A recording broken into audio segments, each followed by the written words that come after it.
We have this deeply ingrained idea in our culture that for personal growth to be real, Right? or, for a spiritual journey to be legitimate, it essentially has to hurt.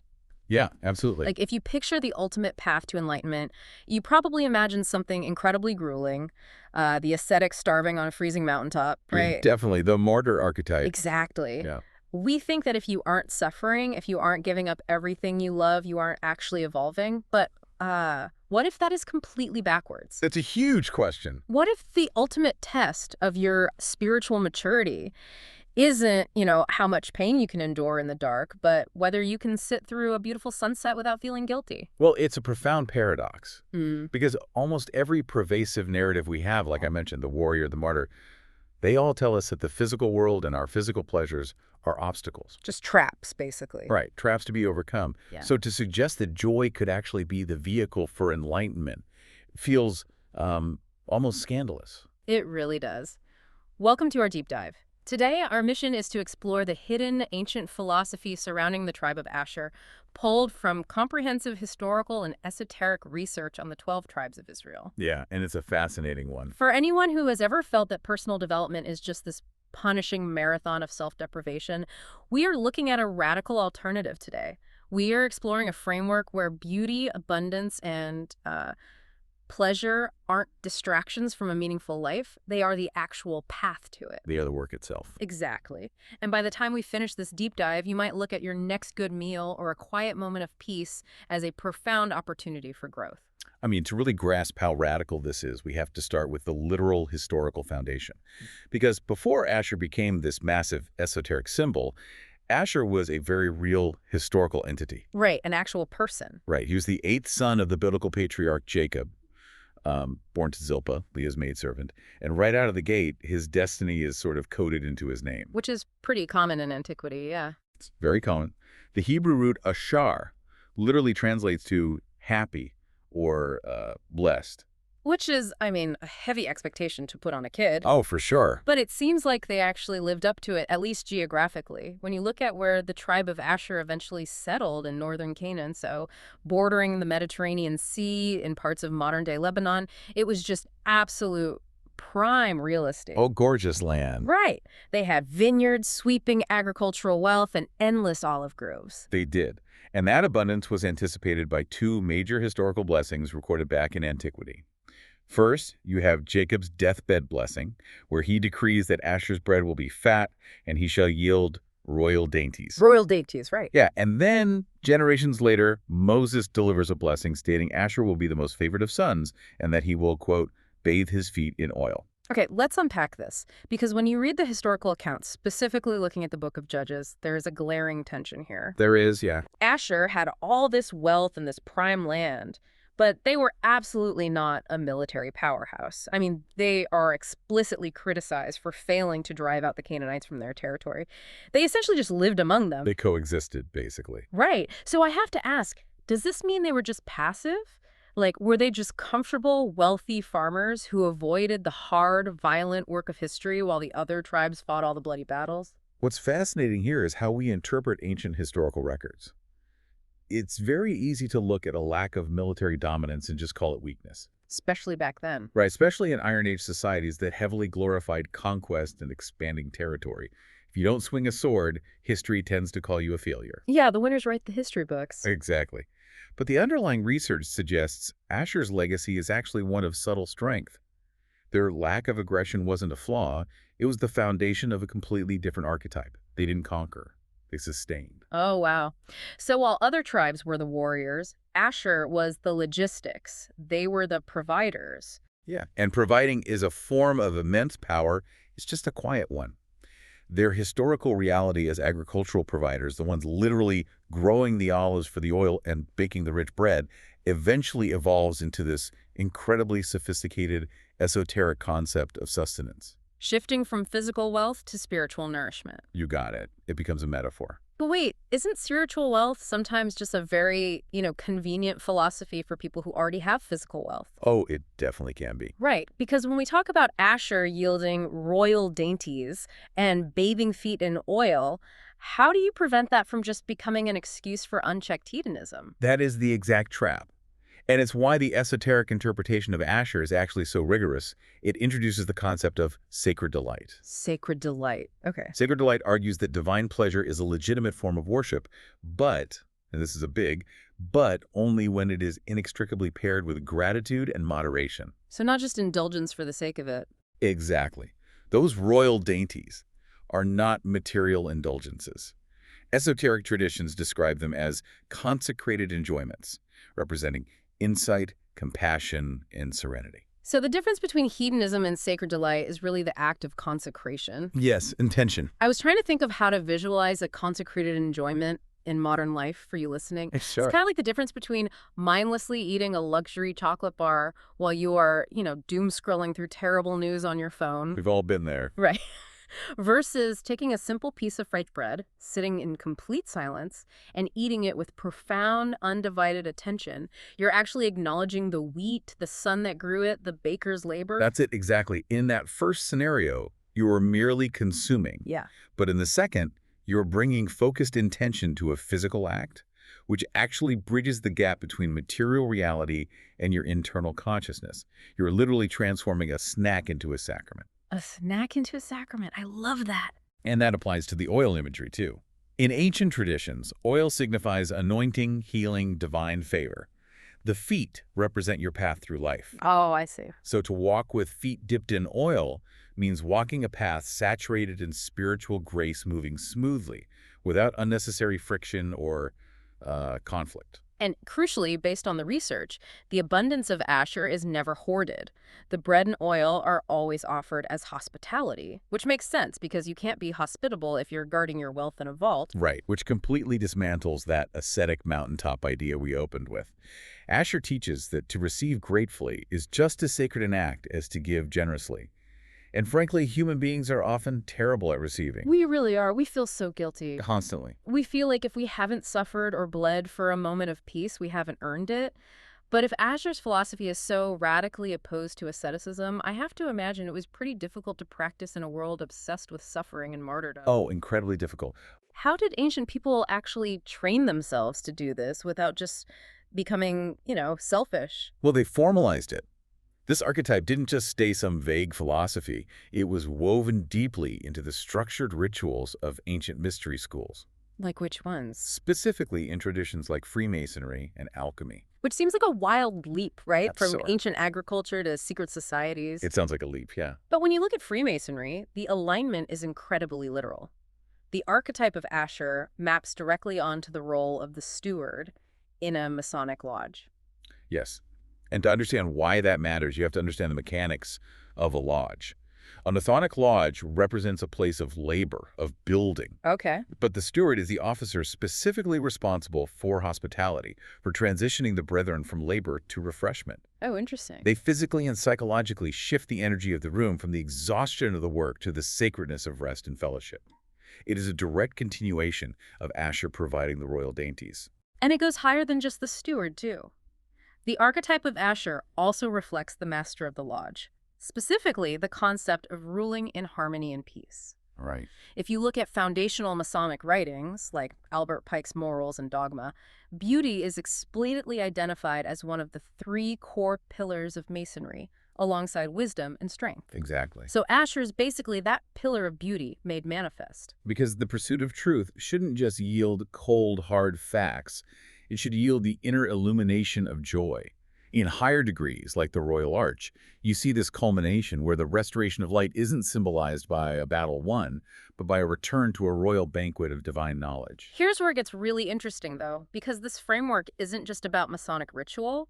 It actually maps onto the chemical and spiritual processes of alchemy. Yes, it does. In alchemical stages, Asher represents coagulation. Right, and coagulation is the final, ultimate synthesis of the alchemical work. It is the moment when spirit crystallizes into a perfected, permanent form. The philosopher's stone, basically. Exactly. Alchemists refer to this state as the philosopher's stone. So to make that tangible for you, the best analogy I could think of for alchemical coagulation is baking a cake, but specifically the science of it. Okay. You start with raw, volatile ingredients. You have to do the vigorous chaotic mixing. That's the dissolution stage of life where your ego is broken down. Yep. Then you put it into the intense transformative heat of the oven, which is calcination.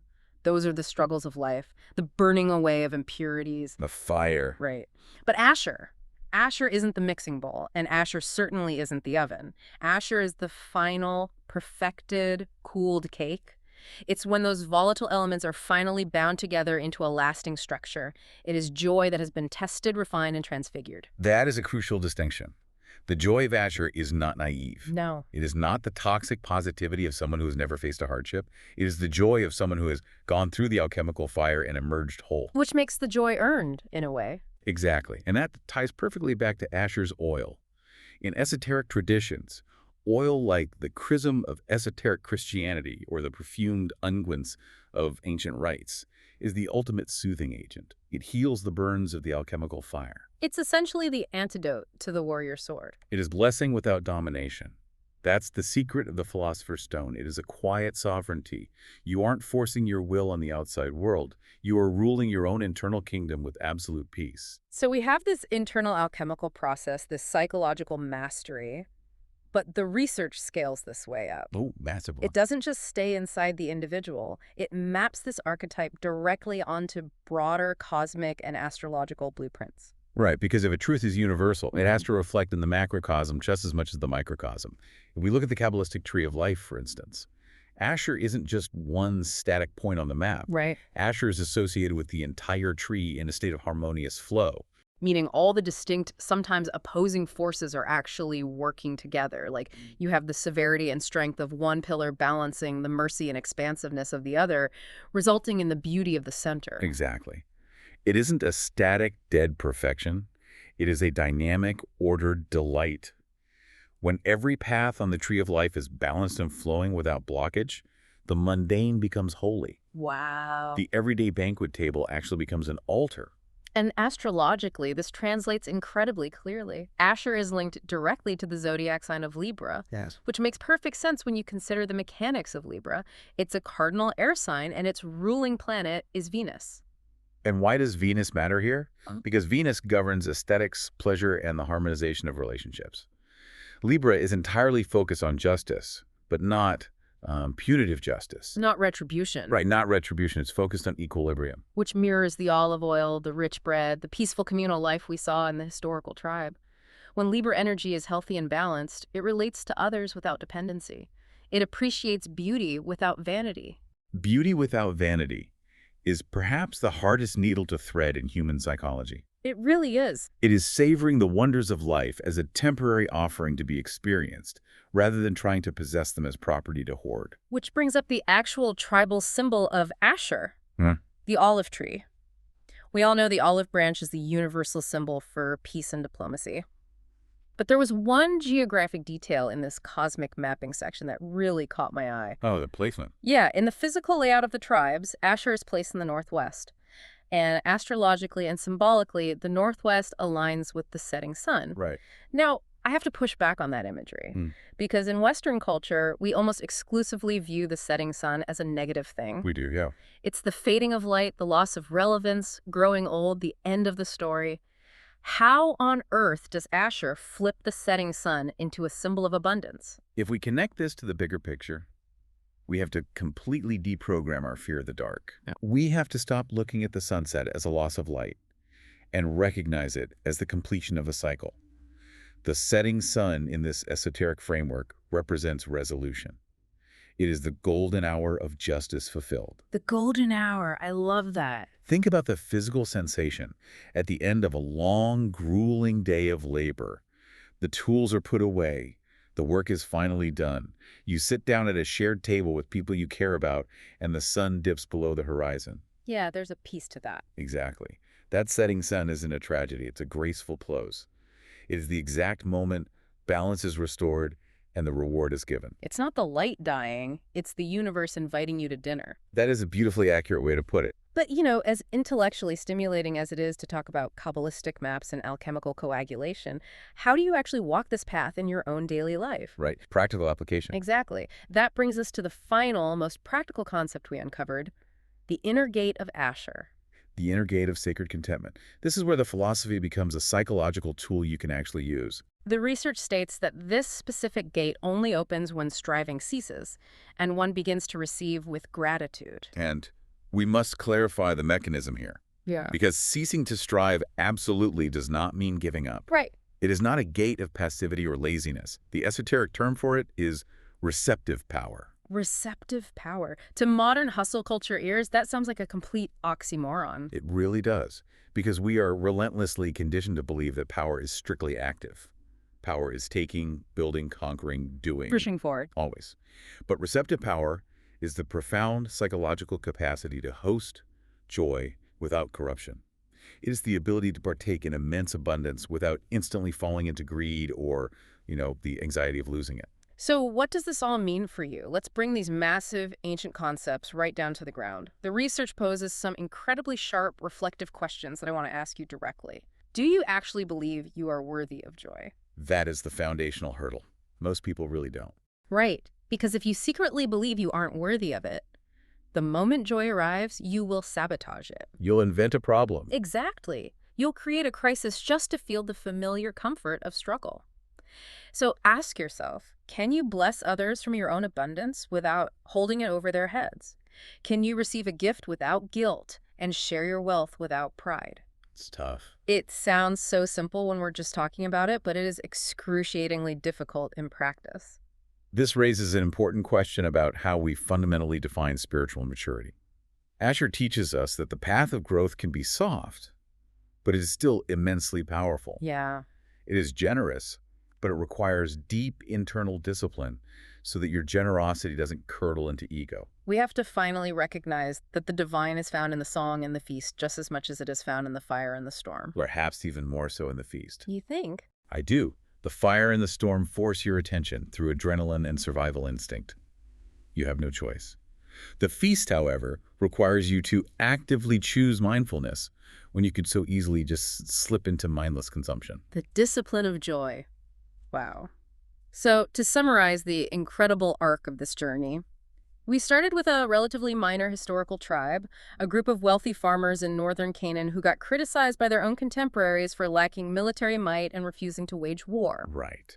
And we traced how that supposed weakness, that active refusal to conquer, evolved into the ultimate esoteric symbol of subtle strength. Yeah. They became the living embodiment of the alchemical philosopher's stone, the harmonious, balanced flow of the Kabbalistic tree of life, and the cosmic justice of Libra's setting sun. They became the ancient masters of the profound power of gratitude. Their royal dainties weren't just fancy foods, they were the embodiment of insight and compassion. Exactly. Their feet bathed in oil wasn't just a nod to agricultural wealth, it was the blueprint for walking a path saturated in grace and healing. And it serves as a mirror for us today. It forces us to look at how we sanctify the pleasure in our own lives. Are we constantly rushing through our joys just so we can get back to the familiar, comfortable grind of our struggles? Which brings us right back to the paradox we started with.